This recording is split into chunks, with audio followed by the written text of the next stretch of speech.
इंशाअल्लाह इस हुकूमत की मुद्दत पूरी होने पे हम हुकूमत को छोड़ देंगे। तकरीबन 1 माह के अंदर जो है असेंबली जो है अपनी मुद्दत पूरी करके तहलील हो जाएंगी। मौलाना फजल रहमान साहब ने खैबर पख्तूनख्वा के अंदर सहाफियों से गैर रस्मी मुलाकात करते हुए एक बात की, जिसके बाद अब एक नया इर्ताश पैदा हो गया पाकिस्तान की सियासत में। मौलाना साहब कहते हैं जी कि नून लीग को पीडीएम को एतमाद में लेकर दुबई में मुलाकात करनी चाहिए थी।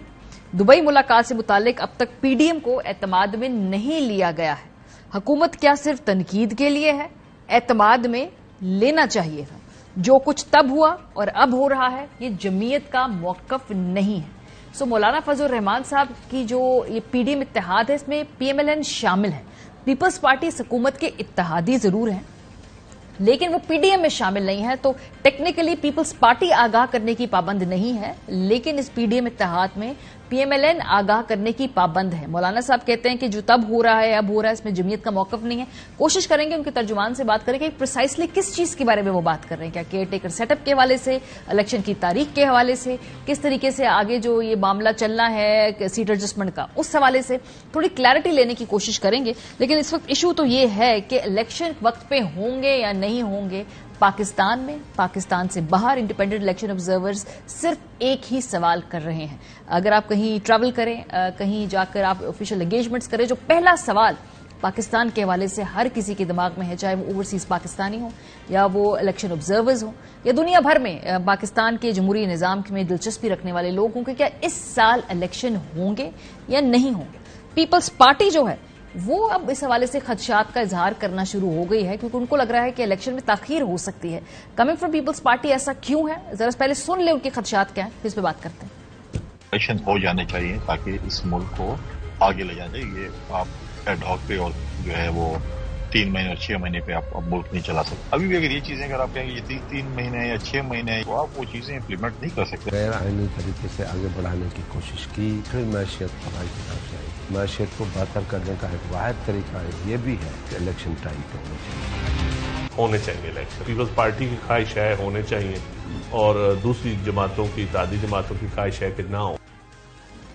सो हर कोई जिसको पाकिस्तान की सियासत के बारे में इस वक्त इल्म है, जो हमारी इकोनॉमिक इंस्टेबिलिटी के मामलात हैं, सियासी इंस्टेबिलिटी के मामलात हैं, इसके साथ साथ एक डिप्लोमेटिकली जो चीज़ें इर्द गिर्द खत्ते में तब्दील हो रही हैं, सबको मालूम है कि इसका जो हल है वो सिर्फ एक ही है कि वक्त पे इलेक्शन हो। लेकिन फिर भी पाकिस्तान की सियासत की सितमज़रीफी देखें कि आज भी इस मुल्क में इलेक्शन करवाने वाले, इलेक्शन को इंश्योर करने वाले, उसको फैसिलिटेट करने वाले, तमाम रूल्स को इंप्लीमेंट करवाने वाले और उसके नतीजे में इलेक्शंस के रिजल्ट के नतीजे में जो इसका फायदा उठाएंगे, यानी कि जो जीतेंगे या जो हारेंगे, उनमें से कोई भी स्टेक होल्डर अभी तक श्योर नहीं है कि क्या इलेक्शन वक्त पे होने जा रहे हैं या नहीं होने जा रहे हैं। ऐसा सिर्फ ममलकत खुदादाद पाकिस्तान में ही होता है। पीपल्स पार्टी के अंदर भी मुख्तलिफ आवाजें हैं। मंजूर वसान साहब की एक स्टेटमेंट मेरी नजर के सामने से गुजरी, जिसमें उन्होंने कहा कि हो सकता है 8 से 10 अगस्त तक असेंबलियां तहलील हों। मुल्क में आम इंतखाबात अक्टूबर की बजाय नवंबर में हों, क्योंकि अक्टूबर में गर्मी होती है और इलेक्शन कमीशन को भी कुछ वक्त दरकार होता है। नई मरदमशुमारी पर इंतखाबात करवाए गए तो मुश्किल होगी। नई मरदमशुमारी पर इंतखाबात में 8 से 10 माह लग जाएंगे, इसलिए मोस्ट प्रोबेबली पुरानी मरदमशुमारी ही इस वक्त जिसकी बेसिस पे इलेक्शन करवाना वसान साहब की पॉइंट ऑफ व्यू के मुताबिक बेहतर होगा। बहुत से लोग केसेस में फंसेंगे और कुछ लोग बाहर आ जाएंगे। गालिबन ये वो जो लेवल प्लेइंग फील्ड की बात होती है उसकी तरफ ये इशारा कर रहे हैं। सो अभी तक ये क्लैरिटी आई नहीं है कि इलेक्शन 60 दिन के बाद या 90 दिन के बाद होंगे, सीट एडजस्टमेंट होगी या नहीं होगी।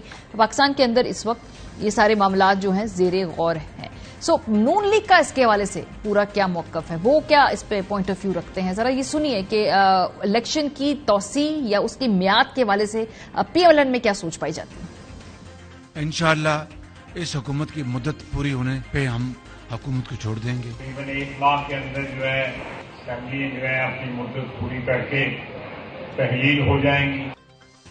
लेकिन अभी बहुत सारे मामला तय होने हैं।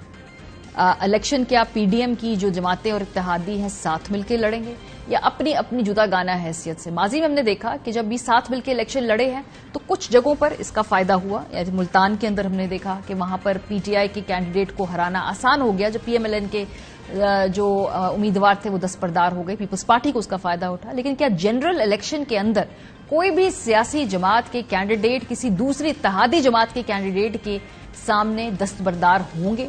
क्योंकि ये बड़ी लोकल और बड़ी ही ब्रूटल लेवल पे, स्ट्रीट लेवल की पॉलिटिक्स होती है। वहां पे मैदान खुला छोड़ना किसी भी सियासी जमात को, चाहे अपने इत्तेहादी उम्मीदवार के लिए हो, मुश्किल होता है। तो ये बड़ी निटी ग्रिटी मामलात हैं। पीपल्स पार्टी और खास तौर पे पंजाब में अगर पीएमएलएन के साथ सीट एडजस्टमेंट करनी है तो बहुत सारे इसके उमूर अभी तय होने हैं। ये मामला लटका हुआ है, ये होगी कैसे?